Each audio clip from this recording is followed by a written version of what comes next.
In the over 2 decades that I've worked with clients to help them grow their business, grow their practice, create more income, create less stress, retire earlier, the list goes on. There are 5 things that have always come up when I work with clients on their partnership. Many of you know when you bring 2 people together, it can be a fantastic thing. It can be the type of thing where you have that synergy where the sum of 2 parts are greater than the individuals on their own. You can have something that's absolutely fantastic. We grow at a greater rate, a faster rate, create something that's bigger than what we would have done on our own, but it can also be equally terrible. So when you think about and want to create a fantastic partnership, you have to start from the beginning. And even when you can't start from the beginning, if you know what these 5 things are that will either create a fantastic relationship or one that is a failure, you'll know how to either start it right from the outset and you will have a path on how to fix it moving forward.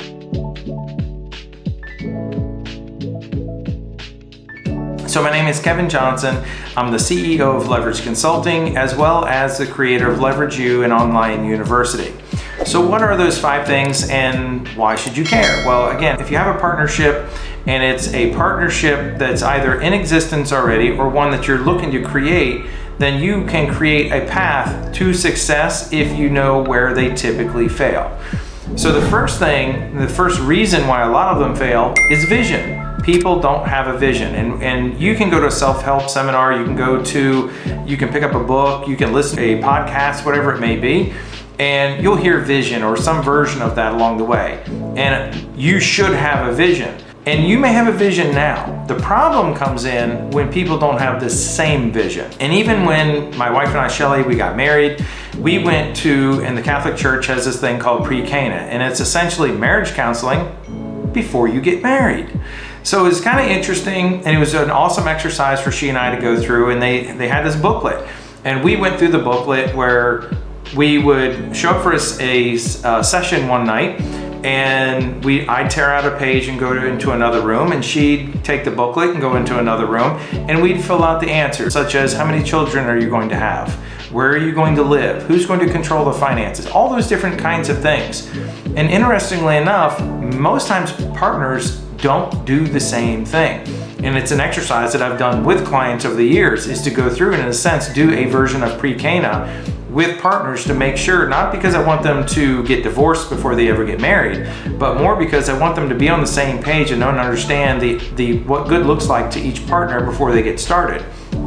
So you have to have an idea and really have some serious conversation because you're getting ready to get married. If you're going to have a partnership and you don't currently have one, if you are currently the business owner and you're going to bring on someone to be a partner, you have to know right now you're getting ready to sign up to get married, to have a sexless marriage. That's what it is. You're having a sexless marriage where you don't have all the other benefits of actually having a marriage. You're having a business relationship. And with that, you need to be absolutely on the same page. And on the same page means you're going to actually know, if you were to say in 3 to 5 years from now, this is what good looks like. Both parties sign off on this. Both parties are on the same page.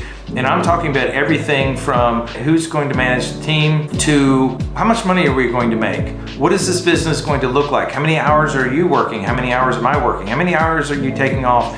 What does good look like? So you have to know, what is the vision for this thing? Paint a picture of it 3 years from now, and do your pictures look somewhat similar? That's the first place to start, because if you can't come together on that, it's likely not going to work. So that was the first thing. The second thing is you have to have a plan, because once you have the vision, you have to have a plan to execute the vision. And it may be, as with many of my clients, you're not the ones that are constantly implementing. So for example, if your team comes to you and asks you a question, you're going to answer really very much like what one of your partners are going to answer like. If you have a plan, then when you come together every month, you know that each person has been working towards executing the plan. It's literally like saying, we're going to have lasagna for dinner tonight. That's the 3-year plan. And then one of you goes to the grocery store and buys all the necessary ingredients.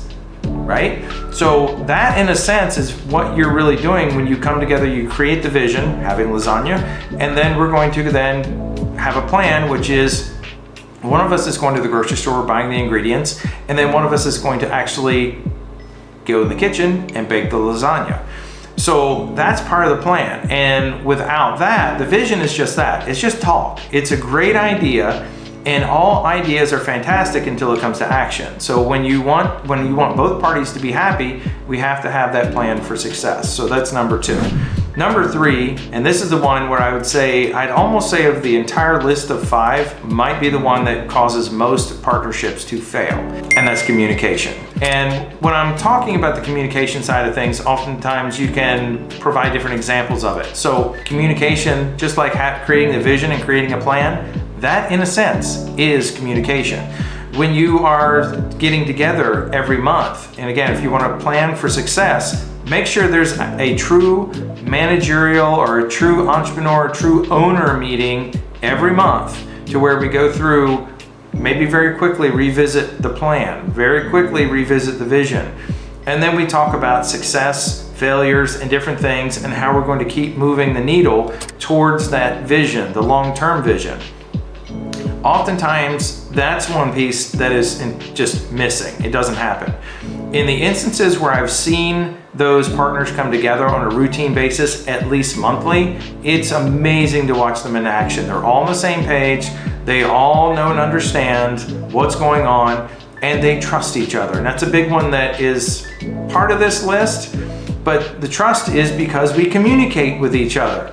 And one of the other pieces when it comes to communication that is oftentimes missing is the fact that we don't articulate when we know we have a misperception or a perception about something. We may need to communicate. It could be as simple as, I'm not sure this person is working towards the objective. It may be that this person, the other party, is working in silent, saying nothing, and I don't see anything going on with this person. So instead of getting mad and steaming about it somewhere, and then suddenly when you do get together, you blow your top and blow up at the person. Well, that's not going very well. So even when you have a tiny little inkling, find a way to communicate with your partner to make sure you're both on the same page, and that whatever fear you may have had is really no big deal. The number 4 thing is division of duties. So when you think about division of duties, when 2 partners come together, either they do the same thing, maybe it may be 2 oral surgeons that came together, it could be 2 realtors that came together, it could be any number of different professions. But these 2 people come together, and oftentimes they are tradespeople in the sense that they still go out and they still produce, but there's also an owner. And when you're an owner, you're still influencing the outcome of the business. So when I talk about division of duties, I'm talking about the dividing up the things that will help guide and lead the company, help manage the company. So one person might take over marketing, and they will drive all marketing events. They will go out and create a path and a process and a system to ensure that we have an influx of new people walking in that front door at all times. So that might be what one partner takes over. The other partner might take over operations, and they're taking over everything as it relates to systems and scripting and hiring and all the people. Both of them equally important, but it may be that one partner is better suited for that one role, and the other partner is better suited for the other role. One person may have a passion for that one role. So when you have that division of duties, and you know that we're on the same page with the vision, we're on the same page with the plan, then you can rely and trust the fact that your partner is executing based off of whatever your vision and whatever the plan is. So if this one person hires one new person, or we engage a new marketing company, or we terminate someone, or they make some kind of move to better the company, we can trust and rely on the fact that this partner is doing what's in the best interest of the company and the partners. The 5th one is, and this is, I would say, a very close second, maybe neck and neck with communication, and that is partners have to support each other. And when I think of examples of this and think of a lowbrow way of putting this, I think of, you gotta have each other's back. And that's really just the plain and simple of it. You will have times where team members will come and ask one partner, much like a set of parents, you'll have a child that will go ask one parent something, and when they don't get what they want, they will go to the other parent. And your team will do the same thing. Your team will come and ask one partner one thing. If they don't get their answer that they want, they will go ask the other partner. You'll have salespeople that will do the same thing. They'll go ask one partner, they don't get a signature for a piece of equipment, they'll go to the other partner. Or you'll have a situation where a team member or an outside person will talk poorly about one of the other partners. And here's a real test, is when people talk poorly about you when you're out of the room, and your partner still supports you. Your partner still has your back. Even though this is the 5th thing on my list, it is a very, very close second. This is somewhat in order, but also not in order with my list of 5 things, because they're all equally important. They're all independent of one another, but also yet interrelated. So when you have each other's back, there is still that level of trust. And I didn't mention this in the beginning, and I do not have a list of 6, but this list of 5 things adds up to we trust one another. And when you have that level of trust, the partnership will be more productive, it will be more enjoyable, you'll be happy with the fact that you had a partner. And again, when I've worked with clients over the years, even worked with clients who have been in a partnership with others, maybe as a group, and they broke off and went out and did their own thing, oftentimes I can go back and interview that person and ask them, why did you leave and go out on your own? And it will be one, if not all 5 of these things on my list. So when you're thinking about how do I make a current partnership more fruitful, more productive, with no stress, or you want to create a new partnership and bring someone on board, have a plan for these 5 things, and I assure you, you will have a fruitful and productive relationship. You'll have a fruitful and productive marriage. So with that said, my name is Kevin Johnson, the CEO of Leverage Consulting, as well as a creator of Leverage You. If there's any content, ideas, or if you have comments, I'd be happy to see those in the comments of this video.